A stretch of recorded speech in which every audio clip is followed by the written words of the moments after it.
Imagine a scenario.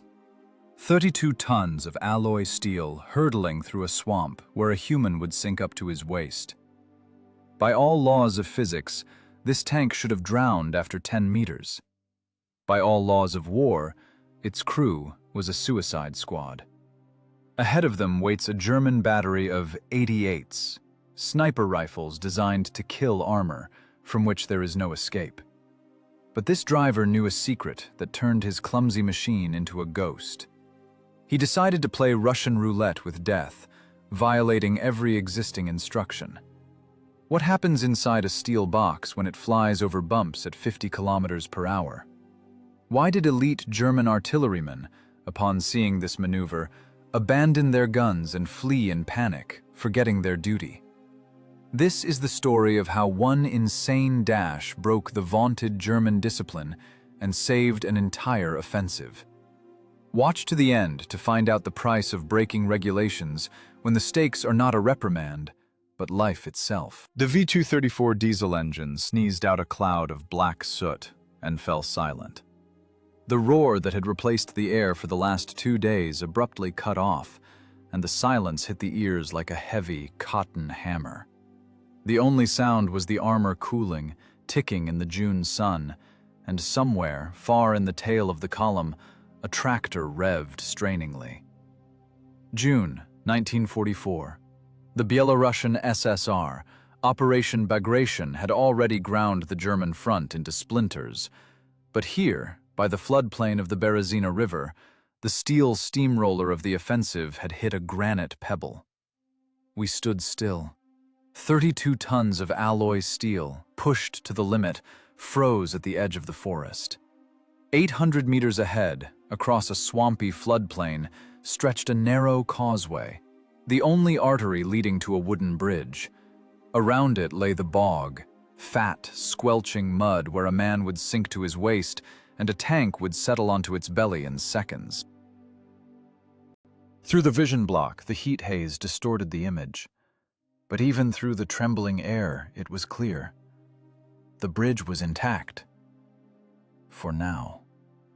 The battalion commander jumped down from the armor of the lead vehicle, his boots thumping dully against the dry earth. The intelligence chief was already running toward him, his face gray with dust, eyes inflamed like a man who hadn't slept for 3 days. "Report," the battalion commander's voice sounded dry, like the crack of a breaking branch. No salutes. Time was now worth more than blood. "The bridge is mined, Captain," the scout spat out dust. "Wires lead to the other side, into a caponniere. But that's half the trouble. On the far bank, directly in line with the causeway, the Germans have dug in a battery. 4 guns. Positions are camouflaged, but we spotted their optics. Glints." The commander took out his binoculars and slowly raised them to his eyes. He wasn't looking at the beauty of the landscape. He was counting sectors of fire. For a military man, this picture was not a landscape, but a fire plan. The situation was a stalemate, like in chess when any move leads to the loss of a piece. Only here, the pieces were living people and machines. On the other bank stood Pak 43s, 88 millimeters of caliber. A barrel over 6 meters long accelerates an armor-piercing shell to a speed of 1,000 meters per second. This isn't artillery. It is a sniper rifle for killing tanks.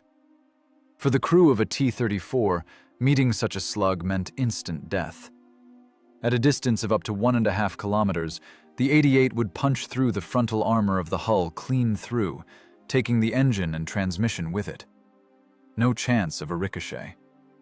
The kinetic energy of the impact is such that even if the shell doesn't explode inside, the pressure change turns the crew's insides into jelly. "The sector of fire covers the causeway completely," the commander stated, not lowering his binoculars. "They are waiting."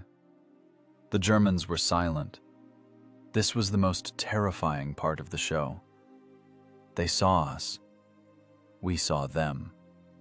But the battery did not open fire. German artillerymen are professionals. They don't waste ammunition firing at empty areas. They wait for the first vehicle to move onto the causeway, onto that narrow strip of land from which you can turn neither left nor right. As soon as the lead tank exposes its flank or belly on the incline, they will burn it. And they will plug the road with a burning wreck, and then, calmly and methodically, they will blow the bridge. "The artillery fell behind," said the commander, lowering his binoculars. It wasn't a question, but a verdict. "The howitzers are stuck at the crossing near Bobruisk. They'll be here in 3 hours, no sooner. There will be no air support. Fog. If we wait 3 hours, they'll blow the bridge." The scout's voice was even. "The sappers say there's enough charge there to blow the spans to splinters. 20 minutes of work for Wehrmacht sappers, and the crossing is gone." 20 minutes against 3 hours. The simple arithmetic of war. If we stand and wait for support, we lose momentum. Operation Bagration is built on speed. We must be in Minsk faster than the Germans realize their army group center has ceased to exist. A halt at this accursed river means the tank corps stops. Behind us are kilometer-long columns of trucks, infantry, supplies. All this will turn into a giant traffic jam, a perfect target for the Luftwaffe. Inside the tank, there was the smell of heated metal, gunpowder fumes, and sweat. The crew sat in silence. The driver, Sergeant Major Victor, whom the battalion called Skvozniak, meaning draft, rested his hands on the levers. His fingers, black with grease, trembled slightly. Not from fear, but from the residual vibration of the diesel. 500 horsepower behind his back were sleeping now, but Victor felt the machine's inertia with his whole body. He knew every screw in this Christie suspension. Suspension is not just springs. It is what allows a 30-ton behemoth not to disintegrate at a speed of 50 kilometers per hour over rough terrain. Victor knew. To survive under the sights of the 88s, you have to move faster than the enemy turns the aiming hand wheels. The angular velocity of the target must exceed the gunner's reaction speed. "Comrade Captain!" A platoon commander approached the battalion commander. "We can't go along the causeway. It's a shooting gallery. They'll shoot us like on a range. Distance 800 meters.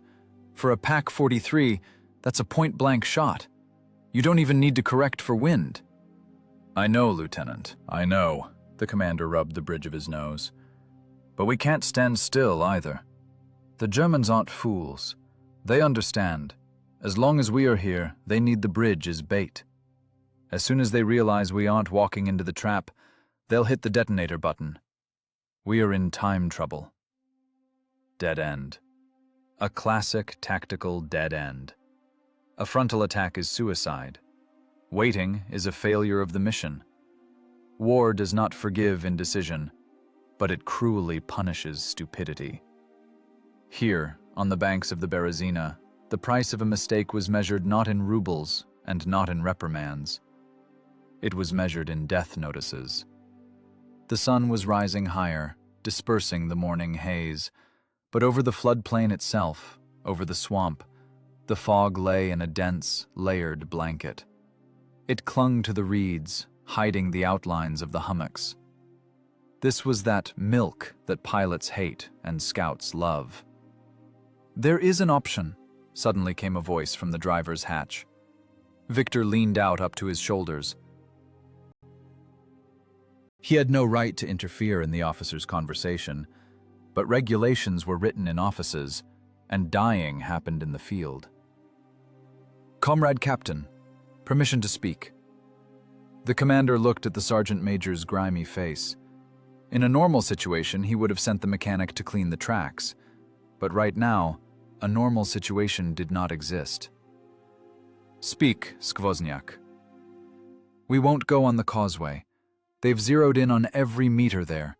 Set up markers. See that burnt bush? That's surely the 600-meter mark. The white stone, 400. We'll go through the swamp." The lieutenant snorted. "Have you lost your mind, Sergeant Major? It's a quagmire. The tank will sit on its belly in 10 meters. We'll become a stationary target, they'll burn us, and we won't even have time to turn the turret. We won't sit, Victor spoke calmly, looking not at the officers, but at the fog creeping over the floodplain. I looked at the grass. See where the sedge is darker? The ground is harder there. The roots hold. And the fog, it's thicker over the water and thinner over solid ground. If we go at maximum revs, in second or third gear, without letting off the gas for a second, momentum will pull us through. We'll fly over the tops of the hummocks. The suspension will hold. I checked the torsion bars yesterday. It sounded like the ravings of a madman. To launch 32 tons of iron into a swamp, counting on skipping through at speed like a flat stone on water. Physics said no. The ground pressure of a T-34 is 0.83 kilograms per square centimeter. That is low for a tank, but high for a swamp. If you stop, you sink, said the commander. If you drop the gas, you sink. If a track comes off, you sink. That's right, Victor nodded. But for the Germans, we won't be a target in a shooting gallery. We'll be a ghost in the fog. They expect us on the causeway, but we'll come out from the flank, out of the mud. The angular velocity will be insane. Their gunners will wear their hands down trying to catch us. The commander was silent for exactly 5 seconds. He looked at his watch. The second hand inexorably sliced off slices of time remaining until the bridge explosion. Then he shifted his gaze to Victor. There was no bravado in the mechanic's eyes. There was the cold calculation of a man who had merged with his machine into a single organism. "One vehicle," the commander said sharply. "The rest prepare to support with fire from stationary positions. If Skvozniak gets through, we hit with the whole battalion at the muzzle flashes. Distract them." "Yes, sir," exhaled the lieutenant. "Mission: flank the battery, crush the crews, prevent the bridge from being blown until the sappers arrive." Victor disappeared into the hatch. The lock clanged. A second later, the engine roared, spitting out blue smoke. The RPMs jumped to 1,700. The machine shuddered like a beast sensing blood. In the headset headphones, a click. "Crew, listen to my command. Load armor piercing. Hold on with your teeth to whatever you can. It's going to be bumpy." The sound of the engine drowned out all other sounds in the world. The tank tore from its place, but not onto the causeway, aside, into the green sludge of the floodplain, throwing clumps of mud weighing a pood with its tracks. The countdown of seconds began, each of which could be the last. The dead end was over. The race with death had begun. The battalion commander did not lower his binoculars, even when the T-34 disappeared into clouds of exhaust and kicked up sod. His lips were pressed into a thin, bloodless line. Beside him, the chief of staff nervously tapped a pencil on his map case, but this sound drowned in the oppressive silence hanging over the observation post. Now, in these seconds, not the fate of one crew was being decided. The arithmetic of the entire Corps offensive operation was being decided. In the staff dugout, where 10 minutes ago there had been tobacco smoke and the smell of damp earth, that short, harsh conversation took place which launched this suicidal raid. There was no room for emotions there, only dry numbers and the logistics of war. We disassembled the situation into components, like stripping a machine gun bolt. Option number 1. Act strictly according to the combat regulations of the infantry and tank forces. Call in regimental artillery, wait for the tractors to drag the howitzers over the waterlogged roads, deploy the batteries. Observers spot the flashes of German guns, transmit coordinates, fire a ranging volley, enter corrections, and begin the methodical suppression of enemy firing points. This is reliable. This is correct. This minimizes equipment losses. But this plan had one fatal flaw: time. Artillery preparation, by the most optimistic calculations, would take 3 to 4 hours. 3 hours is 180 minutes. On the other scale lay the German sapper standard. We knew who we were facing. The engineering units of the Wehrmacht are pedantic professionals. To prepare a wooden bridge for destruction, they don't need hours. They need 20 minutes. Drill beams place TNT charges in key nodes of the load-bearing structures. Run a detonating cord to the bunker. 20 minutes. The difference between 3 hours of our preparation and 20 minutes of their work is the price of defeat. If we wait for the artillery, we are guaranteed to get a blown crossing. Which means the tank wedge, which was supposed to cut the highway to Minsk by evening, will slam into the river. By the time pontoons are laid, by the time the rear guard is brought up, the enemy will have time to create a new defensive line. Momentum will be lost. Operation Bagration will choke on this sector. That is why Sergeant Major Victor's decision, however insane it seemed, was the only mathematically correct equation. Through binoculars, movement was visible on the other bank, near the camouflaged positions. The Germans noticed the dash, but they were waiting for the target on the causeway. Their trench periscopes and sights were converged on the point where the road exits to the bridge. They had prepared a fire sack. An artilleryman's psychology works on anticipation along a known vector. The target will appear here. Target speed is such and such. Lead is such and such. But the tank did not go onto the causeway. The mathematics of a duel between a tank and an anti-tank gun is a cruel science of angles and velocities. The German 88mm PaK-43 cannon is a terrible weapon. It punches through any armor existing in this theater of operations at a distance of up to 2 kilometers. But it has mass. A heavy barrel, a massive carriage, a gun shield. To turn this behemoth, the gunner must turn the horizontal aiming handwheel. Here, physics comes into play. Angular velocity. If a tank moves straight at the gun or away from it, the angular velocity is 0. The gunner doesn't need to turn the wheels, only slightly correct the aim. This is an execution. This is exactly what the Germans counted on by covering the causeway. But if the tank moves across the line of fire, and at close range, the angular velocity increases like an avalanche. At a distance of 800 meters, with a tank speed of 55 kilometers per hour, the gunner must rotate the handwheel at a frantic speed just to keep the target in the crosshairs. And he still needs to lead the target. He needs to guess where the machine will be in 1.5 seconds, the flight time of the shell. The commander lowered his gaze to the second hand of his watch. 1 minute had passed since the start. For the crew inside the steel box, time was now compressed into a tight spring. They weren't thinking about strategy there. Reflexes were working there. The driver was fighting not the Germans, but the inertia of a 32-ton machine. He had to make this piece of metal dance on the swamp. Every turn of the steering lever is a loss of speed. Every release of the gas is a risk of getting stuck. But you can't go in a straight line. A straight line is a gift for the gunner. The trajectory of movement must be broken, unpredictable, irrational. This is called swinging the pendulum, only not with an infantryman's body, but with the hull of a tank. On the German side, a pattern break was occurring right now. The gunners saw a target that violated all rules of ballistics. The tank would dip into a hollow, disappearing from view, then leap onto a hummock, exposing its side for a split second, then sharply change course, veering left. "Come on, dear, come on," whispered one of the officers behind the commander's back. But the commander knew, luck alone is not enough.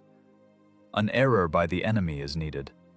The targeting system of the PaK-43 has 2 rotation speeds, coarse and fine. Coarse is for quickly swinging the barrel over large angles. Fine is for precise aiming. The German gunner's problem now was that the target was moving too fast for fine aiming, but too chaotically for coarse. He had to dart between the hand wheels, losing precious fractions of seconds, switching the gears of the turning mechanism. This was the calculation. Force them to make mistakes. Force them to get nervous. The man behind the sight is not a robot. When a roaring steel mountain spraying mud rushes at you and your hands can't keep up with its movement, fear shackles your muscles. Breathing falters. The finger on the trigger twitches prematurely. The first shot of the German battery tore the air. The shell went over, kicking up a fountain of black water 30 meters behind the tank's stern. The sound of the shot reached the observation post with a delay, a dry, sharp crack, like the crack of a whip. "Miss," stated the chief of staff. The commander didn't answer. He saw what others didn't. The muzzle flash unmasked the position of the outermost gun. But that wasn't the main thing. The main thing was the shell went into the milk. This meant the German gunner incorrectly estimated the target's speed. He took too much lead, not believing a Russian tank could move so fast through a swamp. "Spotted the first point?" the commander threw to the radio operator. "Yes, sir. Landmark 3, 40 left." "Wait. Do not open fire. Let Skvozniak draw them all out." It was cruel. Using his own crew as live bait to expose the enemy's fire system. But war is work where lives serve as tools. If we open fire now, we'll scare off the other crews. They'll hunker down, wait out the barrage, and then finish off the tank with dagger fire. We need them to panic. We need all 4 guns to start blasting, forgetting about camouflage. We need them to give themselves away completely. The second hand measured another circle. 2 minutes. The tank continued its insane run. It had already slipped past the zone of long-range engagement and was entering the medium-range zone. Now every meter of approach increased the angular size of the target in the German sights, but simultaneously increased the displacement speed. The paradox of close combat: the closer the target, the harder it is to hit if it moves laterally. We won time from the Germans for decision-making. While their officer yelled commands trying to redistribute targets, while the loaders hurled heavy cartridges into the breaches, while the gunners turned their endless wheels, the T-34 ate up 200 meters of distance. The countdown timer ticked in everyone's head. 20 minutes to blow the bridge. 3 minutes for the tank to reach the battery, or burn. There were no unknowns in this equation, only constants. Speed, distance, reaction time. And one variable: the skill of the driver, who was currently wringing the soul out of the diesel, violating every instruction on operating the V2 engine. A second flash. A third. Now they fired in pairs. The shells landed closer. One plowed the earth right in front of the machine's nose, showering the armor with shrapnel and mud. The tank dived into a cloud of the explosion, disappearing from view for a second. The commander's heart skipped a beat. If the track was cut, it was the end. Inertia would drag the machine another 10 meters, turn it sideways, and the next shell would turn it into a bonfire. But out of the black-gray cloud, roaring like a wounded beast, the green hull burst forth. It didn't stop. It didn't even slow down. On the contrary, it seemed the driver had engaged a non-existent 5th gear. "Alive," exhaled the intelligence chief. Alive. Alive for now. But the distance was shrinking. Now not only ballistics entered the game, but nerves. Whoever flinches first in this staring contest dies. The tank or the battery. The man at the levers or the man at the sight. Time ceased to flow smoothly. It tore into pieces, synchronizing with the strokes of the pistons in the cylinders. Analysis ended. The meat grinder began. Inside the turret, Neither war nor peace could be heard. Only a roar that vibrated every bone in the skeleton, and the clang of the breech dancing in dangerous proximity to the loader's ribs. What looked like a tactical maneuver from the outside felt inside the armored capsule like falling in an elevator with a cut cable. We were tossed so hard that headsets banged against the turret ceiling, and the gunner's sight lived its own frenzied life. To understand the nature of this madness, one must rewind time 10 minutes. Back to the point of decision. To that moment when the field manual of the Red Army entered into direct conflict with reality. According to regulations, attacking a fortified zone without artillery preparation and infantry support is a court-martial. The tank commander knew this. The battalion commander knew this. But they also knew something else. Regulations were written for linear battles, not for a race against time where a second of delay costs an entire corps. When driver Victor, that eternally oil-stained sergeant major, suggested going through the swamp, the first reaction was a desire to send him to the medical unit to check his head. "It's a bog there," the commander said then. "There is death there." "Death is on the causeway." Victor's voice was frighteningly calm. "On the causeway, we are a target. Static. The German doesn't even have to think, just press the trigger. But in the swamp, we are chaos." Skvozniak's reasoning was built not on bravery, but on a deep, almost engineering understanding of what he was operating. He knew the secret of the Christie suspension. The spring candles on which the road wheels of the T-34 hung had enormous travel. This design, created by an American genius and perfected by Soviet engineers, allowed the machine to swallow bumps that would cause a German tank with its interleaved suspension to simply throw a track or break its torsion bars. Victor placed a simple technical truth on the scales of life. German optics are excellent, but German hands are human. "They are expecting a tank," he explained, tracing a diagram on the dusty armor with his finger. "A tank is a heavy, clumsy brute. They are used to Russians coming in an avalanche, but slowly. If we give it 50 kilometers per hour over the bumps, the machine will shake. Vertical oscillation, a meter. For us, it's hell. But for them," he squinted. "Try hitting a fly darting across glass. The angular velocity of the target will exceed their turret rotation speed. They'll see us, but the brain won't have time to give the command to the hands." It was a madman's calculation. The plan violated all instructions for driving combat vehicles.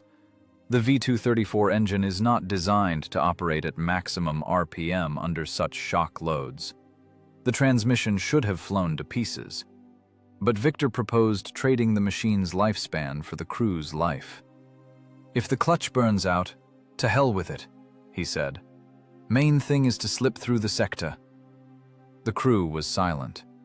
This was that second when the hierarchy of ranks is erased, and only the animal instinct of the pack remains. The commander looked at the mechanic and saw not a subordinate, but the only man who could pull them out of this grinder. In the loader's eyes, terror mixed with hope could be read. "If we go by the book, we are corpses. If we listen to this lunatic, there is a chance to become legends. Or corpses, but fast ones." "Do it," the commander threw out. It wasn't permission. It was complicity in violating the laws of war. And now we are here, in the middle of the swamp. The decision made on the ground turned into torture by metal. The T-34 wasn't driving, it was jumping. 32 tons of steel flew into the air, detaching from the ground by a good half-meter, and crashed down with a crash, kicking up fountains of sludge. The suspension groaned, springs compressed to the limit, transmitting impacts directly into the spines of the men. "Hold on!" The wheeze in the throat microphone drowned in the engine roar. Logic screamed, "Stop." Instinct yelled, "Step on the gas." Every time the tank's nose dipped, it seemed we would plug into the quagmire and stop. This was the scariest moment, the instant of weightlessness before impact. If the ground didn't hold, we were a grave. But Victor felt the machine the way a surgeon feels a scalpel. He didn't fight the wheel. He played it. In those fractions of a second when the tracks lost traction, he didn't let off the gas, but conversely, added revs, making the tracks paddle like steamboat paddles. This was no longer a tank. It was a bolide racing through a minefield. We became a ghost for the German battery. We saw the flashes of their shots, angry, yellow flowers of fire in the fog. But the shells landed where we were a second ago. German gunners, used to methodical shooting at range targets, faced a target moving irrationally. We broke their algorithms. We broke their fire discipline. Instead of aimed shots, panic firing began. Inside the turret, it smelled of burnt oil and adrenaline. The loader, clinging to a bracket, cursed through his teeth, trying to catch the moment between jumps to ram a shell home. The commander, pressed against the observation device, saw the landscape outside turn into a smeared strip of mud, fire, and smoke. This wasn't heroism in the book sense. There was no place for high thoughts of the motherland here. There was only work. Heavy, dirty, mortally dangerous work of controlling a mechanical beast at the limit of its physical capabilities. All heroism boiled down to one thing: not taking the foot off the gas pedal when the brain screams in terror. "Speed! More speed!" commanded the mechanic's inner voice. The tachometer needle bounced in the red zone, far beyond the permissible 2,000 RPM. The oil in the system overheated, pressure dropped, but Victor knew the engine would hold. It had to hold, because the alternative was a slug in the side. We were doing what was considered impossible. We were attacking a stationary anti-tank defense with speed. We turned our disadvantage, the lack of thick armor capable of holding an 8.8, into our weapon. Armor is an illusion. Speed is life. The madman's calculation was paying off with every meter eaten up. We were still alive. We were getting closer. And with every jerk of the tank, the crew's confidence grew. This damn Skvozniak knew what he was doing. He outplayed them not with fire, he outplayed them with geometry and tempo. But 400 meters of swamp remained to the battery, and the dance with death was only gaining momentum. To understand why 32 tons of metal didn't go underwater in the first seconds of this insane race, one must pause the film. One must go back 5 minutes, to that ringing point of silence before the start, when the decision was already made, but the levers still remained in neutral.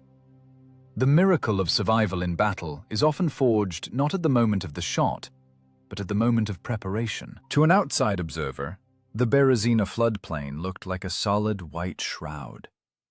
The morning fog, dense as cotton, hid death beneath itself. A boggy quagmire capable of swallowing a tank column without even letting up bubbles. But for Sergeant Major Victor, this landscape was not a painting, but a topographic map marked "Secret," which had to be deciphered in 3 minutes. The mechanic leaned out of the hatch to his waist. The engine behind his back purred at low revs, 500 or 600 per minute. The dull, uterine mumbling of 12 cylinders created a fine tremor that numbed the fingertips. But it was this vibration that helped focus. Victor took off his helmet. He needed to feel the air. "Look, Lieutenant." He didn't turn around, but the commander knew the words were addressed to the whole crew. "The fog isn't uniform. See, over there, right of the bushes, the whitish veil stands like a wall and hardly moves." The commander pressed against the periscope. "Well, I see it. Fog is fog." No, that's water. Skvozniak's voice sounded like a professor's lecture at a geology department, only instead of a pointer, he had a tire iron. Over open water or liquid mud, evaporation is more intense. Humidity is higher. Dew point is different. That's milk. Stick your nose in there.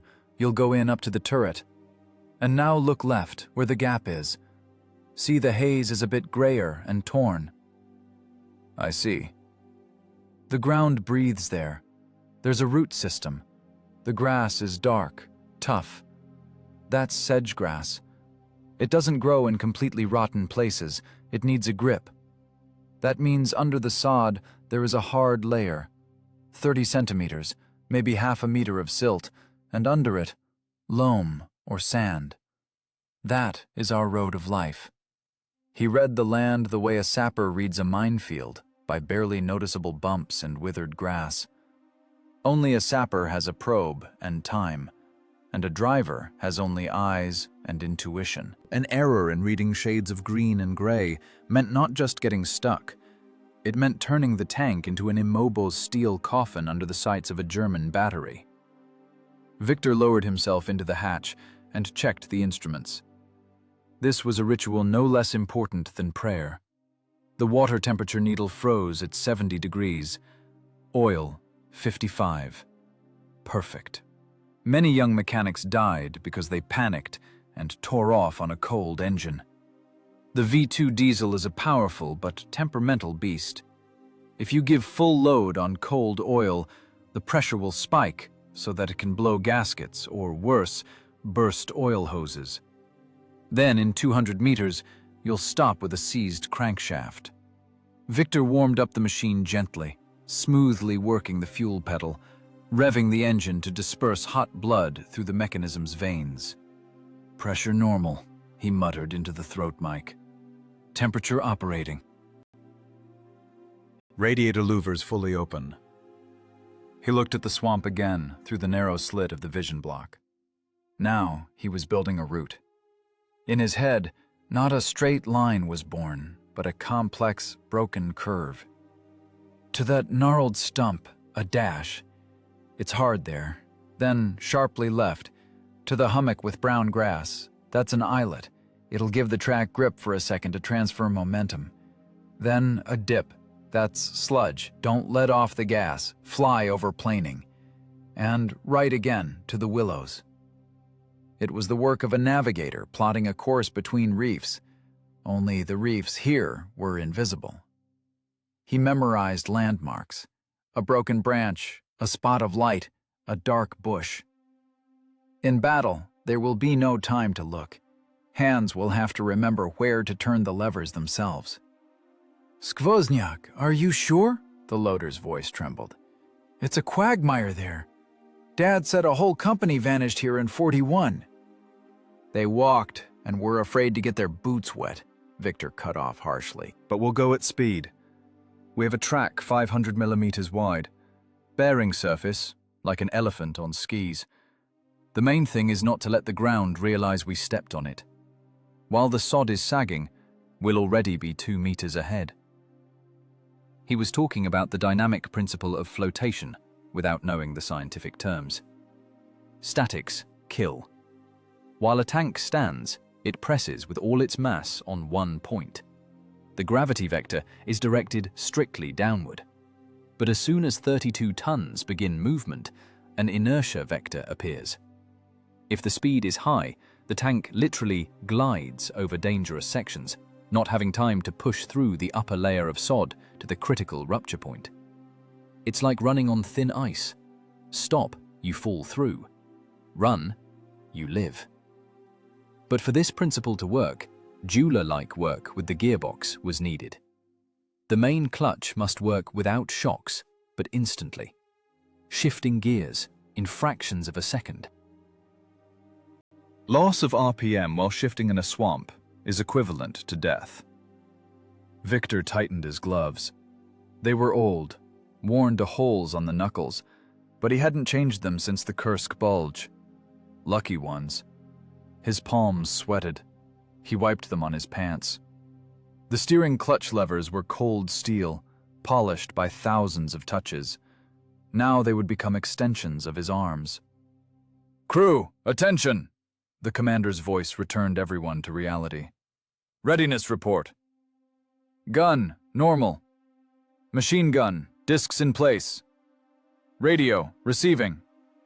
Victor was silent. He was listening to the engine. Did it seem like there was an extra knock in the 12th cylinder? No, just imagination. The diesel sang its even, powerful song. 500 horses stomped their hooves, demanding freedom. "Mechanic?" "Machine is a beast," Victor answered briefly. "Ready to tear." At that moment, the fog outside tore apart for a second, revealing a view of the distant causeway. It looked deceptively reliable, smooth, hard, a road to hell. Victor knew, right now, there in the sights of German guns, they are waiting for exactly this reliability. They are waiting for the Russian tank to choose the easy path. He shifted his gaze to the swamp. Dirty, bumpy, unwelcoming, but honest. It didn't hide mines. It was itself one big mine, and Victor knew how to disarm it. The key to disarming lay under his right foot, the gas pedal. "Well, God be with us, or whoever we have for him today," exhaled the commander. "Skvozniak, you're on." Victor pressed the main clutch pedal. With his left hand, he jammed the gear lever into second. First is too short. We'll dig in immediately. Second risks stalling, but it gives the necessary acceleration. The gear teeth in the transmission meshed with a dull, heavy clank that resonated through the whole hull.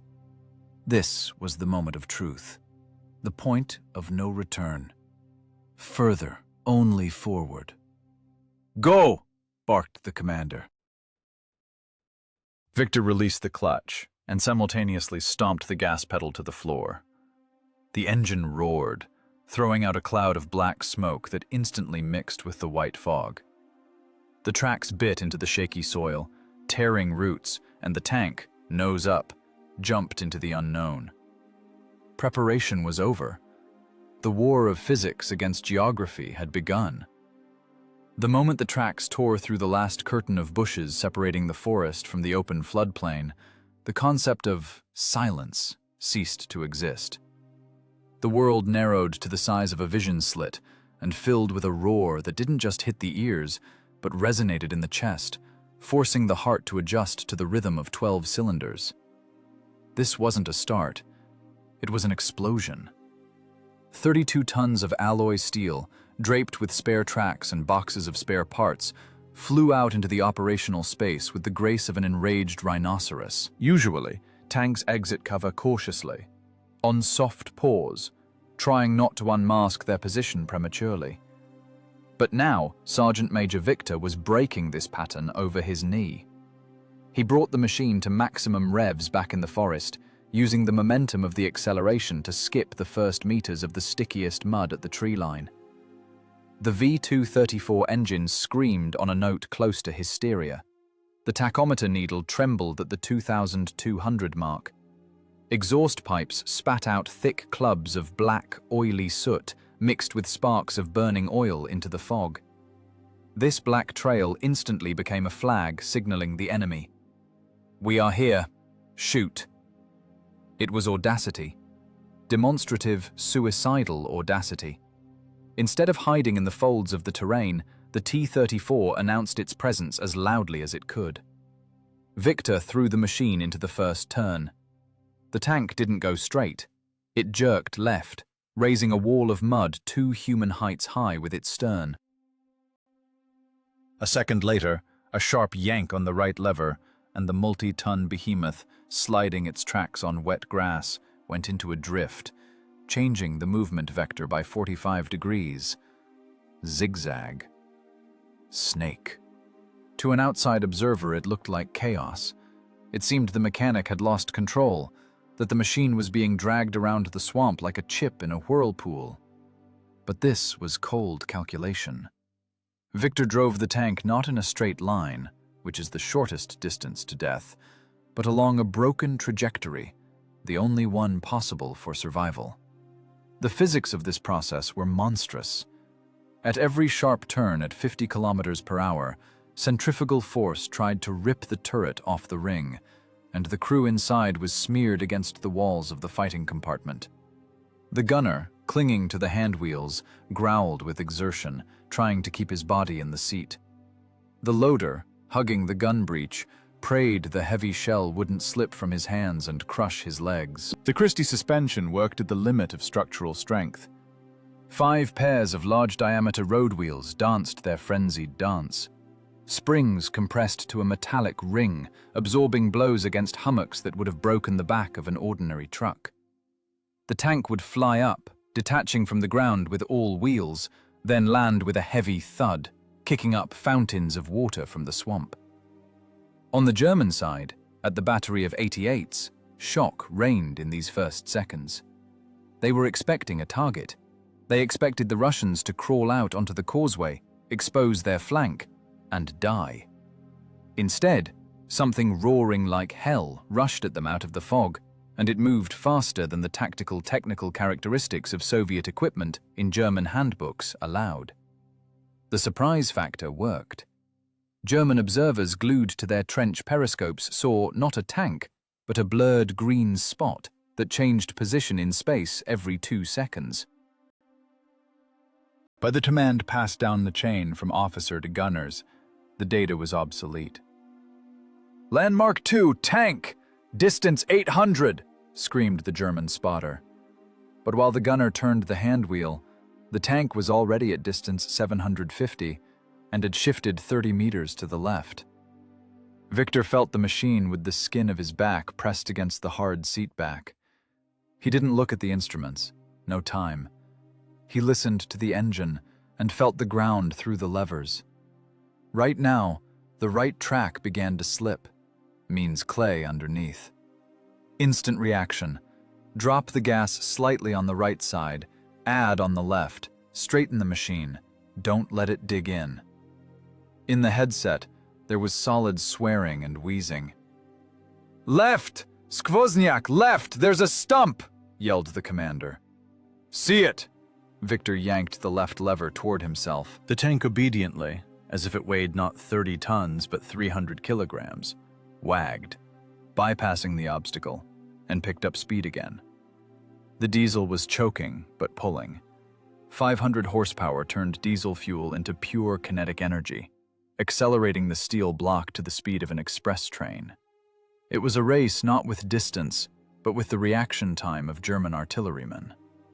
The average reaction time of a trained anti-tank gun crew, from target detection to shot, is about 6 to 8 seconds.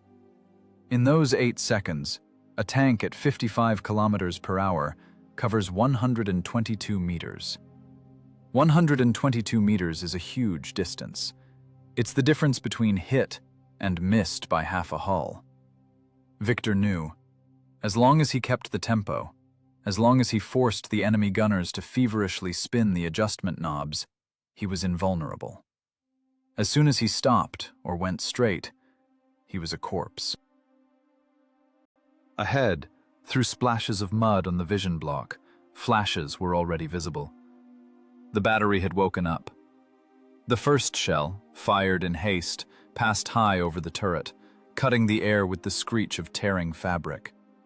The shockwave lashed the armor, but the tank didn't even budge. Its own inertia was stronger. "Short!" shouted the commander. "Punch it, Vitya! Punch it!" Victor was punching it. The pedal hit the stop. The tank flew over the swamp, violating the laws of gravity and common sense. It looked like a hydroplane racing over waves. Only the waves were made of earth, and instead of spray, clumps of black soil weighing as much as bricks flew. The roar of the engine, the clatter of tracks, the impacts of the suspension, all this merged into one monotonous symphony of attack. Inside the machine, people turned into functions. No fear, no thoughts of home, no plans for the evening. There was only the sector of view, the sight scale, and trembling instrument needles. A tank is not just iron. In such moments, it becomes a living being, an extension of the driver's nervous system. Victor felt the clutches heating up, the oil boiling in the transmission, the track pins straining. He coaxed the machine, cursed it, merged with it. "Come on, sweetheart. Come on, bitch. Carry us out." And the T-34 carried them. It punched through the fog with its blunt, sloped nose, closing the distance to death with every turn of the crankshaft. The German battery, which had seemed an impregnable fortress, suddenly became just a point on the map that had to be reached faster than the lead answer arrived. The dash continued, a heavyweight sprinter's run in mud, a spectacle that made German officers cold inside. The Russians weren't playing by the rules. The Russians were going for broke. And this wild, primal energy of the attack frightened them more than the caliber of the gun. Speed became a weapon, and now this weapon was cocked and aimed straight at the forehead of the German defense. The German battery spoke in full voice. This was not disorderly rumbling, but a biting, dry crackle, tearing eardrums even through armor and headsets. 88 millimeters, a caliber leaving no right to mistake. The shell flies faster than sound. First, you see the flash, then the impact, and only if you're lucky enough to stay alive does the sound of the shot reach you. The first explosion landed short, about 10 meters from the left track. A heavy, greasy fountain of swamp sludge mixed with peat shot up higher than the turret. The shockwave rocked the 32-ton machine like a boat on a storm wave. Shrapnel clicked against the armor like a handful of steel nuts thrown with full force into a bucket. Inside the tank, hell took an acoustic form. If outside it was a roar, inside it was a hum that vibrated the teeth. The crew was tossed from side to side. Seatbelts were not provided in 1944. The only thing keeping men in their seats was arm strength and the instinct of self-preservation. "Short!" The commander's wheeze in the headphones sounded like a file grating on glass. "Vitya, they're bracketing us!" Driver Viktor Skvozniak didn't answer. He had no time for talk. His world had narrowed to a narrow sector of view in the vision block, flooded with mud. He didn't see the explosions, but he felt them. He felt the trembling of the earth through the tank's floor. Every explosion nearby was a seismic blow transmitted to the suspension torsion bars, changing the track's grip on the ground. Victor drove the machine not with his head, but with his spinal cord. Logic was powerless here. If he tried to calculate the trajectory, they would already be burning. He acted on reflexes honed by years of war. He knew, the German gunner is a pedant. He works by the rules. First shot, short. Second, long. Third, on target. This is called bracketing. Split the distance in half and cover. To survive, he had to break this geometry. As soon as the earth heaved to the right of the course from the second shell, long, Victor did what the German didn't expect. Instead of accelerating straight, trying to jump out of the kill zone, he sharply yanked the left lever toward himself and stomped on the left track brake. The tank, going at 50 kilometers per hour, dipped its nose and went into a deep skid. The stern was thrown to the right. Mud flew like a fan from under the tracks. The machine spun almost 90 degrees. Speed dropped. The engine howled from overload, but the tank shifted from the calculated trajectory by a good 5 meters to the side. The third shell, the very one that should have been fatal, passed exactly through the spot where the center of the T-34's hull should have been if it had gone straight. The slug pierced the air with a howl and went into the swamp, finding no steel. "Miss!" yelled the loader. Inside the turret, something unimaginable was happening. The loader, a big guy nicknamed Smith, now resembled an acrobat in a centrifuge. In his hands danced a 16-kilogram fixed round with an armor-piercing shell. The casing walls were slippery with oil. The floor under his feet went up and down with an amplitude of a meter. Holding the shell was a task at the limit of human strength. If he dropped it, the detonator could trigger from hitting the breech, or the heavy slug would simply crush his foot. "Hold it, bastard, hold it!" he growled to himself, pressing the shell to his chest like a child while the tank jumped over hummocks. He was thrown against the breech block, slammed by his shoulders against the ammo rack. Bruises and scrapes no longer counted. Adrenaline dulled the pain. The main thing was to ram the shell into the barrel at the moment when the machine hovered for a fraction of a second at the top point of a jump. This is called loading on the counter move. High-class flying they don't teach in training. The gunner, face pressed into the sight's forehead pad, saw a world gone mad. The reticle jumped like a rabid cardiogram. Earth, sky, muzzle flashes, bushes, all mixed into a kaleidoscope. Turning the turret exactly on target was physically impossible. There were no gyroscopic stabilizers on the T-34-85. The stabilizer was the gunner's skill and the smoothness of the ride, which was completely absent right now. "Don't shoot!" commanded the battalion commander. "Save ammo! Fire only from short halts!"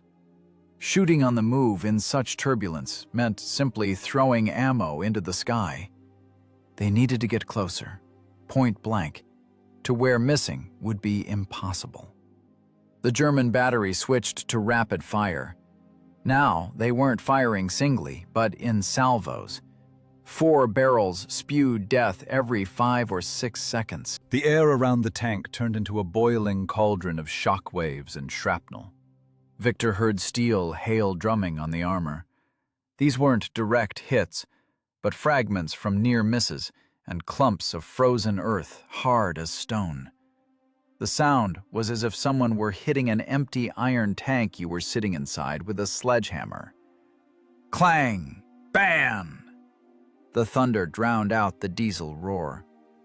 The smell in the fighting compartment changed. To the aroma of diesel and sweat, the acrid, sour smell of burnt gunpowder was added, sucked inside through ventilation and gaps. And one more smell, the smell of fear. Not panic, animal terror, but cold, sticky sweat that breaks out when the body realizes death stands behind the left shoulder and breathes into the ear. Victor threw the machine to the side again, now to the right. He read the rhythm of German fire. Salvo, pause for reload. Correction, salvo. He had about 6 seconds between hammer blows. In those 6 seconds, he squeezed everything out of the V2 that it could give. The tank hit a stump hidden underwater. The impact was terrible. The hull was thrown up, the suspension arm limiters clanged. It seemed the torsion bars would snap right now and the wheels would fly in different directions. The crew flew to the ceiling. The commander hit his helmet on the hatch cover so hard his vision went dark. But the tracks held. The track pins, hardened steel, withstood a tensile load many times exceeding the calculated one. The machine crashed back into the mud and, without losing momentum, continued its run. This was the triumph of Soviet engineering. A rough, simple, but indestructible chassis created for exactly these barbaric conditions. 400 meters, croaked the commander, looking at the approaching edge of the causeway. Vitya, just a little more. 400 meters. This is already dagger fire distance. From this range, an 88 punches through a tank cleanly, from nose to stern. But for the tank, too, this is effective fire distance. Victor felt fatigue begin to shackle his muscles. The levers filled with lead. Every movement required an effort of will. The vibration wore out the soul. His hands shook, but continued to do their job. Left, pull back. Gas, to the floor. Right, pull back. Gas, drop. Gas, to the floor. It was a dance with death in the most literal sense. One wrong move, 1 second of delay, one mistake in judging the ground, and the dance would end in a burning torch. But while the music of battle played, they danced. Shells landed closer and closer. The Germans had zeroed in. Another explosion heaved the earth right in front of the mechanic's vision slit, plastering the vision block with black mud. Victor was blinded. "Can't see a thing!" he yelled, not slowing down. Slowing down was impossible. Stopping meant death. He drove the tank blindly, from memory, holding the picture he saw a second ago in his head. 2 seconds of total blindness on a minefield under artillery fire. "Right, bear right, crater there!" The commander's voice became his eyes. Victor yanked the right lever, trusting his life to the voice in the headphones. The tank obediently swerved, and a moment later the left track passed along the very edge of a fresh crater, showering soil into the smoking pit. They made it through. The loader finally caught the rhythm, the clang of the breech block, the sweetest sound for a tanker. "AP ready!" he barked, drowning out the noise of battle. Now they had teeth. Now they weren't just a running target, but a predator ready to pounce. But to pounce, they had to live another minute, the longest minute of their lives. The German battery saw them in full view. A huge green hulk of a tank tearing through the fog grew in their sights with every second. The duel was moving to the final stage. Psychological. Who blinks first? Who gets scared of the inevitable collision first? To understand what was happening at the German battery in these last seconds, one must look at the world through the optics of a Zeiss sight. For the gunner of the first gun, Hans, a veteran of the Afrika Korps, the world narrowed to a crosshair of fine black lines etched on glass. And in this sterile world ruled into thousandths, something was happening that did not fit into the Wehrmacht artillery regulations. Until this moment, war for the Pak-43 crew was mathematics. Distance, wind speed, lead, shot. The target was a point. But now the point turned into a huge green wall advancing with the inevitability of a rockfall. The T-34 was no longer a target. It filled the entire field of view of the site. At 300 meters, a tank moving at 55 kilometers per hour at an angle to the line of fire creates a monstrous problem for the aiming mechanism. The problem lay in the gear ratios. The horizontal traverse mechanism of the 88mm gun had 2 modes, coarse and fine. Coarse allowed swinging the barrel quickly but gave no accuracy. Fine allowed targeting weak spots but was too slow. Hans spun the hand wheels with both hands, tearing the skin off his palms. Sweat flooded his eyes, stinging the mucous membranes, but blinking was impossible. Skvozniak's tank moved faster than the gun barrel could turn. "Faster! Left!" yelled the gun commander, his voice cracking.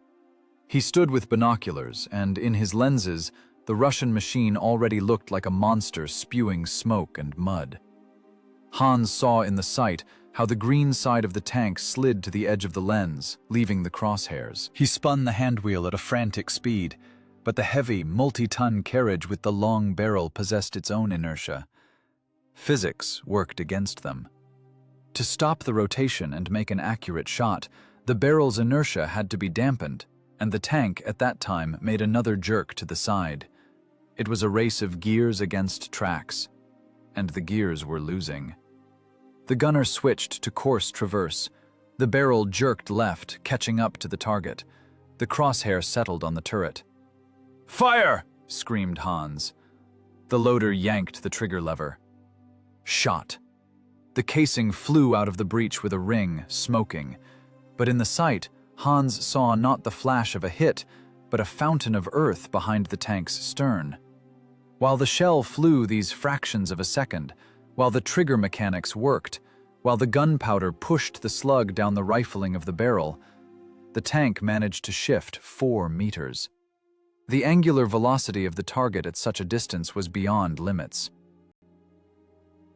This was no longer an artillery battle. This was shooting clay pigeons. Only the pigeon weighed 32 tons and was armed with a cannon. "Load!" The commander's scream drowned in the rising roar. The sound of the Soviet V-2 diesel now dominated the battlefield. It wasn't the even hum of German Tiger or Panther engines. It was a rough, rumbling bass, turning into a screech at high revs. The ground under the artillerymen's feet began to tremble. Small stones on the parapet jumped. The vibration transmitted through boot soles, causing nausea and panic at an animal level. The loader, a sturdy lance corporal, grabbed another fixed round. The shell weighed 16 kilograms. In a normal setting, he rammed it into the barrel with one smooth motion. But now his hands shook. Not from weakness, but from an adrenaline overdose. Fine motor skills failed. The shell hit the breech face with its nose, missing the chamber. Precious seconds were spent correcting it. "Idiot!" The commander punched the loader on the shoulder. "Faster!" But it was too late. The psychological barrier collapsed. They saw the tank cross the 200-meter line. Now it was enormous. Weld seams on the turret, infantry rails, spare tracks on the glacis plate were visible. The machine gun barrel dancing in the ball mount was visible. Fear paralyzed the will. This phenomenon is known as tank fright.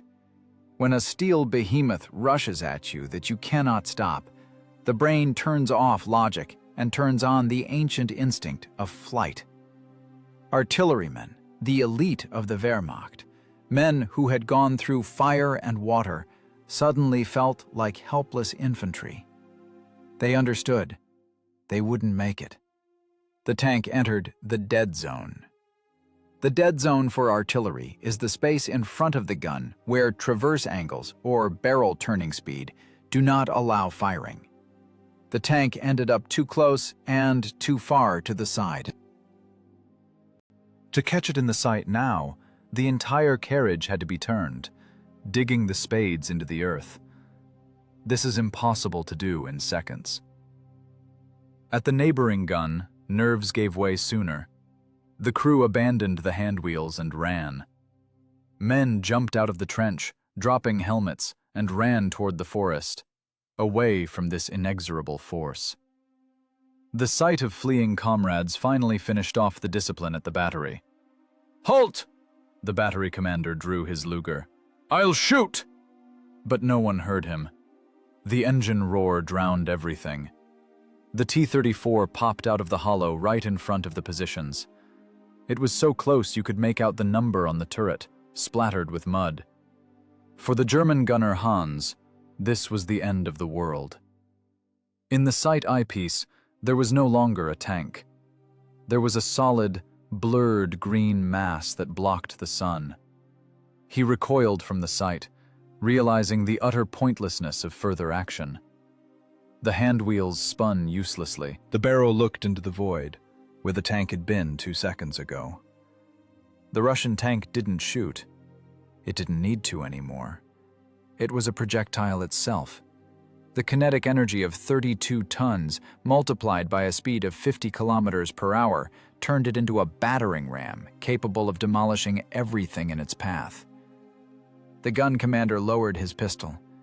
An expression of absolute disbelief froze in his eyes. He counted on a duel, on tactics, on skill, and got an avalanche. The Russians didn't play by the rules. They simply crushed the rules with tracks. The psychological break was total. The German defense, built on precise calculations and fire discipline, crumbled like a house of cards in the face of brute, furious dynamics. The artillerymen turned into a crowd of terrified people craving only one thing: to be as far away as possible from this roaring steel. In the final moments before impact, when the tracks began to crush the parapet, one of the Germans screamed. It wasn't a battle cry, but a wail of horror. The cry of a man who sees his death and realizes it looks like the dirty, clanking underbelly of a T-34 tank. The battery fell silent, not because they ran out of shells, but because they ran out of men capable of shooting. The will to resist was crushed before the tracks touched the metal of the guns. Skvozniak's tank won this fight, not with fire, but with fear. Fear of inevitability. Fear of speed that cannot be controlled. Impact. It wasn't a collision, but an earthquake on the scale of one trench. 32 tons of accelerated metal, multiplied by 55 kilometers per hour, slammed into the parapet of the German position. The kinetic energy of the impact was such that sandbags, boxes of shells, and log coverings didn't just fly apart, they disintegrated, turning into shrapnel. The nose of the machine jerked up, blocking the vision block with sky, and then, with a monstrous crash that seemed like it should burst the hull welds, crashed down, right onto the trail legs of the German gun. Inside the tank, the world turned upside down. The crew, despite braces and handholds, was thrown forward. The commander hit his chest against the breech, knocking the wind out of him, but felt no pain. Adrenaline had already flooded his blood, turning off pain receptors. "He! At their feet!" The wheeze in the throat mic broke into a scream. The battle distance shrank from hundreds of meters to the muzzle touching. Ballistics no longer worked here. Only the shotgun principle worked. The loader, balancing on a floor that danced under his feet like a deck in a storm, shoved a high-explosive shell into the breech. The breech wedge clanged shut. This sound, the clang of steel on steel, was the signal to start the slaughter. Shot. 85 millimeters at point-blank range. The muzzle brake of the cannon was just 3 meters from the German bunker. The blast wave from the shot didn't have time to dissipate. It hit the ground, reflected, and returned to the tank, knocking dust off the armor and stunning German infantrymen who didn't even have time to realize what killed them. The shell exploded instantly. The high explosive effect at such range is monstrous. It's not just shrapnel. It is compressed air that breaks bones and tears lungs even before the metal arrives. The German crew, which a second ago was trying to turn the gun, ceased to exist as a combat unit. But the tank didn't stop. Sergeant Major Victor didn't take his foot off the gas pedal. He shifted to a lower gear and began to iron. This is the scariest, dirtiest element of tank combat. When the cannon is no longer needed, when machine guns are overheated, when tracks become the weapon. Victor worked the levers like a pianist, left fully back, right full forward. The tank, roaring its engine, began a pivot turn. The tracks, each weighing over a ton, scraped the frozen earth, grinding everything that fell under the treads. Casings, boxes, the steel of German guns, the wood of fortifications. The sound of breaking metal of the Pak-43 was audible even through the diesel roar. The tank drove over the long barrel of the gun, pressing it into the mud. The steel creaked, resisted, and then snapped with a dry crack. The carriage flattened, wheels flew off to the sides. The expensive, high-precision weapon of the Wehrmacht turned into a pile of scrap metal under the tracks of Ural steel in seconds. "Crush them! Crush!" yelled the commander, glued to the periscope. He spun the turret, seeking out survivors. The coaxial DT machine gun was choking. A disc of 63 rounds flew out in half a minute. The radio operator gunner, sitting to the right of the driver, fired short bursts at figures in gray uniforms darting about. No need to aim here. The sector of fire is the entire foreground. Inside the fighting compartment stood a blue fog. The fan on the turret roof buzzed, trying to pull out gunpowder gases, but it couldn't keep up with the rate of fire. The crew breathed a mixture of carbon monoxide and cordite. Eyes watered, throats scratched. but no one noticed. Victor felt resistance under the tracks. The tank jerked, hitting obstacles, spun its tracks, but crawled. The engine was heating up. Water temperature passed 100 degrees. The needle crept toward the red line, beyond which piston seizure began. But killing the engine, or letting it cool, was impossible now. Stopping meant death. Enemy infantry, recovering from shock, could pelt the stationary machine with grenades or burn it with a Panzerfaust. Therefore, the T-34 didn't stand for a second. It spun like a top, breaking trench lines. It was chaos raised to an absolute. German discipline, their famous order, collapsed in an instant. It is impossible to maintain formation and follow commands when a 30-ton steel monster spewing fire is rampaging in the middle of your position. The commander saw through the vision block a group of Germans trying to turn a second gun. They pulled at the trail legs, faces distorted with terror and exertion. "Right 30! High explosive!" The command hit the gunner's ears. The turret jerked right. The electric traverse motor buzzed at the limit. The barrel caught up to the target. Shot. The explosions scattered the artillerymen like rag dolls. The gun itself was tossed into the air, flipped, and hit the ground barrel down. The ammo stacked nearby detonated. A pillar of fire and smoke enveloped the right side of the tank. "Got it!" exhaled the loader, wiping his face with a sleeve black with soot. He was already reaching for the next shell, but his fingers slipped on the wet casing. It was physical labor to exhaustion. The loader lifted 16 kilograms, turned in the cramped turret, rammed it home, and all this in conditions of wild shaking and heat. Sweat ran in streams down his back, his tunic stuck to his body. Muscles clogged with lactic acid, but stopping was impossible. Victor, below, in the driver's compartment, also worked at the limit of human capabilities. The force on the T-34's levers reached 25 kilograms. To turn the tank in mud, one had to yank the lever toward oneself with full body weight. His shoulders burned with fire, his back ached, but his hands did their job automatically. He saw before him only mud, flickering shadows, and flashes. He didn't think about the fact that he was crushing living people. For him, now, there existed only targets and obstacles. The psychology of a tank driver in close combat changes. You feel invulnerable in your armor, but simultaneously, you realize your armor is the only thing separating you from oblivion. At some point, the tank drove over a dugout with ammunition. A dull pop sounded under the floor. The machine was tossed up. But the explosion was directed downward into the earth. The thick belly held. Only the ringing in the ears became stronger, and scale showered from the welds. "Alive!" croaked the radio man, changing a machine gun disc. His hands were bloody, skinned against the breech block, but he continued to shoot. The enemy ceased to be an organized force. The battery was crushed. 4 guns that held the whole battalion in fear turned into twisted metal. The crews were destroyed or fled.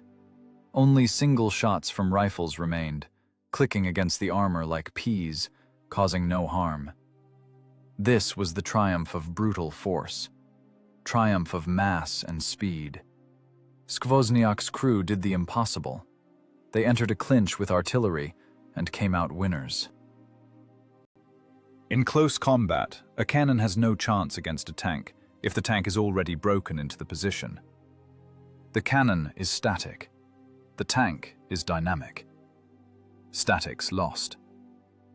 The commander surveyed the battlefield through the commander's cupola. The smoke was dissipating.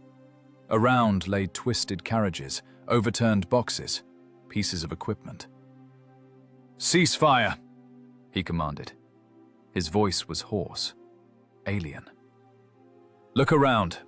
Machine guns, ready. Watch the forest." The engine dropped revs, switching to an even, satisfied purr. The tank froze in the middle of the position it had torn apart, like a predator over prey. Heat radiated from the armor. The gun barrels smoked, paint on it burnt and bubbled. But silence did not come. Through the ringing in ears, a new sound pushed through. A sound they waited for and feared simultaneously. The sound for which they went through this hell. Seconds flowed. The crew caught their breath. Hands trembled, releasing levers and hand wheels. This was the moment when adrenaline begins to recede and leaden fatigue crashes down. But relaxing was too early. The main task hadn't been solved to the end yet. The sappers. Where were the sappers? The roar of battle, which a second ago seemed endless, suddenly disintegrated into separate, fading sounds. The clatter of tracks grinding the remains of a German carriage became the final chord in the symphony of the battery's destruction. But the silence was deceptive. The main threat, 8 tons of TNT tied to the bridge supports, hadn't gone anywhere. Driver Victor, whose hands shook from overexertion on the levers, knew their work wasn't finished.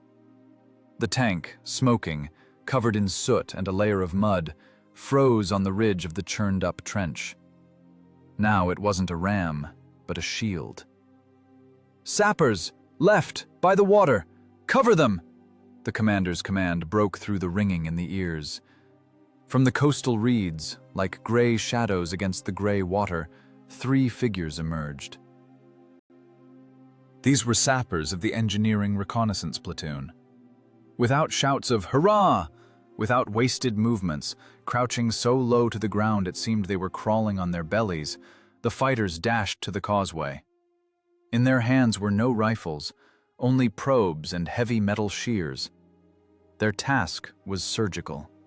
While Skvozniak's tank with its 32-ton carcass blocked the sector of fire from surviving German infantrymen, the sappers had to find and cut the nerve of the explosive system, the detonating cable.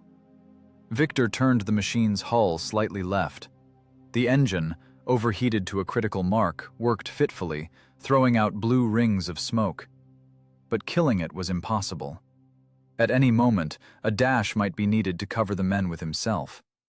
The German bridge mining scheme was standard and reliable, like all their engineering. The main charge was placed in the bridge piers, the backup under the decking. Initiation was done electrically, from a blasting machine hidden in a protected bunker. Through the vision block, Victor saw the sappers running along the causeway. They didn't look at the tank. They looked under their feet, searching the mess of mud and grass for the thin black snake of the cable. On the other side, 100 meters from the bridge, a German officer leaned out of a camouflaged bunker. He realized the guns were lost. He realized the Russian tanks had broken through. He had one last order remaining. Do not give up the crossing. He darted back into the darkness of the bunker, to the handle of the blasting machine. These were seconds stretched into eternity. An electrical impulse runs along wires at the speed of light. But to send this impulse, a human needs time. Time to run to the device. Time to unlock the safety. Time to forcefully press the plunger down. One of the sappers, a senior sergeant, fell to his knees right in the mud at the base of the causeway. He found it, a thick rubberized cable going into the water. German insulation, designed for years of lying in the ground. "Cut!" This scream no one heard, but it hung in the air. The sapper leaned with his whole body on the handles of the large shears. Steel jaws bit into the braiding. The cable strands resisted. This wasn't a household wire, but an armored line. Strength was needed. At that moment, a German MG-42 machine gun opened up from the tree line. A burst kicked up fountains of water a meter from the sapper. "Machine gun!" screamed the tank commander. The turret of the T-34 jerked. The gunner didn't bother looking for the sight. He simply pressed the trigger of the coaxial machine gun, guiding by tracers. A long, angry burst of the Soviet DT slashed the bushes, forcing the German to shut up. The tank became a wall against which bullets smashed. The armor rang from hits, but for the crew, this sound was already familiar background noise. The sapper, ignoring the whistle of bullets overhead, made a final effort. Snap! The cable was cut. The ends of the wire flopped into the mud, useless and dead. The circuit was broken. Somewhere in the German bunker, the officer forcefully pressed the handle down. He waited for thunder. He waited for the wooden spans of the bridge to fly into the sky in a cloud of splinters and fire. But nothing happened. The electrical signal died somewhere in the damp earth, 50 meters from the TNT charges. The bridge stood. The sapper raised a hand. Thumbs up. A simple gesture worth more than any medal. "Done!" exhaled the tank commander. "Stand down, men. Stand down." Victor took his foot off the gas pedal. The engine, which for the last 20 minutes had worked to rupture the aorta, gratefully sneezed and began to reduce revs. The hull vibration, which had become part of the crew's organism, began to subside. Inside the turret, it became quiet. But this silence was terrifying. It was acoustic trauma. After the monstrous roar of shots in a confined space, after the howl of the transmission and the impacts of shells on armor, ears refused to perceive normal sounds. A thin, high-pitched whine stood in heads, the ringing of concussion. The loader slid down the turret wall to the floor, right onto the spent casings. His hands, black with soot and oil, shook with a large tremor. He tried to get his flask, but his fingers wouldn't obey. And he just sat, staring dully at the gun breech, which radiated heat like a stove. The commander opened the hatch. Fresh air, smelling of the river and burning, burst into the fighting compartment, displacing the suffocating stench of gunpowder gases. Victor killed the engine. The last piston stroke, and absolute cotton silence fell. It was heard only how the cooling metal of the engine clicked, how water hissed, falling on the red-hot exhaust pipes, and how somewhere far, very far away, birds sang, who didn't give a damn about the war. The sappers were already busily disarming the charges on the bridge supports, removing the blocks. But the crew didn't see this anymore. They sat inside their steel box, devastated, squeezed dry. Victor leaned back against the seat. His coveralls were soaked through, wring them out. His knees shook so much he couldn't place his feet flat. He looked at the dashboard. Water temperature, 105 degrees. Oil pressure, almost zero. Fuel in the tanks remained at the bottom. They went through hell and dragged the machine back from the other world. They violated all instructions, all manuals, and all laws of physics. But the bridge was intact. The thin thread across the Berezina, over which thousands of tanks, trucks, and soldiers would soon go, was saved not by the strategy of generals, but by the dirty work of 4 men and 3 sappers. The commander climbed out onto the armor and sat, dangling his legs. He took out a pack of Bilomorcanal cigarettes, crushed the tube with stiff fingers, lit up. The first drag burned his lungs, but brought a strange calm. He looked at the bridge, then at the wrecked German battery, then at the sky. "Alive," he said into the void, not loudly, not triumphantly, just stating a fact.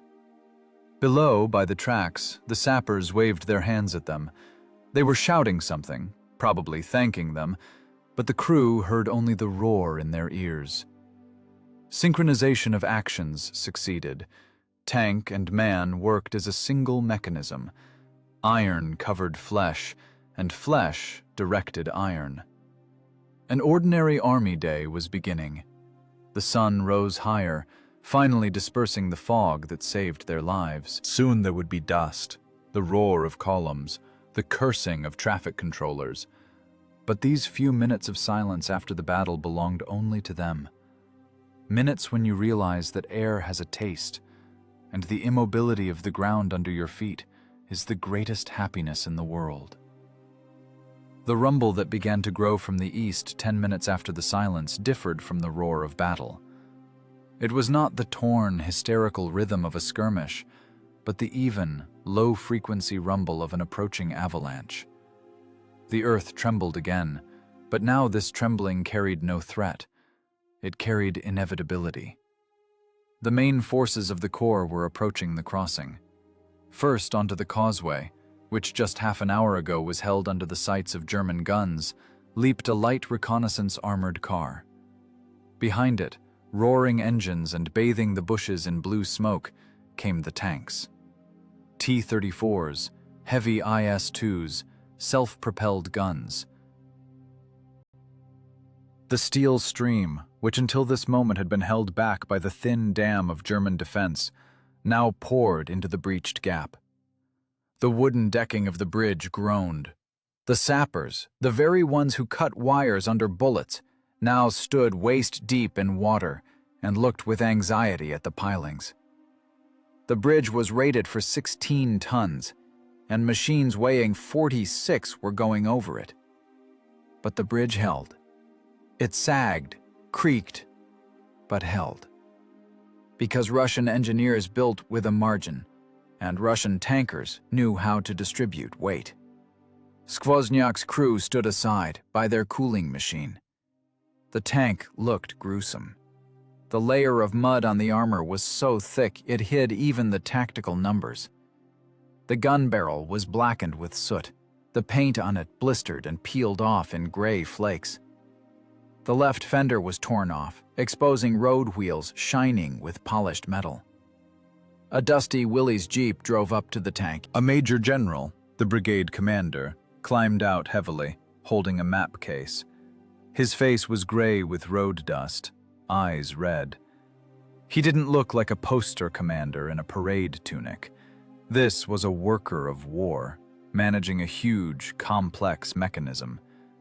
He walked up to the tank, walked around it, carefully examining traces of hits and pieces of German carriage stuck in the tracks. Then he looked at the swamp through which the track trail went, 2 deep furrows filled with water, winding between hummocks. The general was a tanker. He understood physics. He knew that 32 tons could not pass here, theoretically. "Who is the driver?" he asked quietly, not raising his voice, but he was heard even through the noise of the column. Victor stepped forward. He wiped his hands on his coveralls, leaving new grease stains on the fabric, and tried to stand at attention, but his legs wouldn't obey, and his back, stiff from monstrous tension, refused to straighten.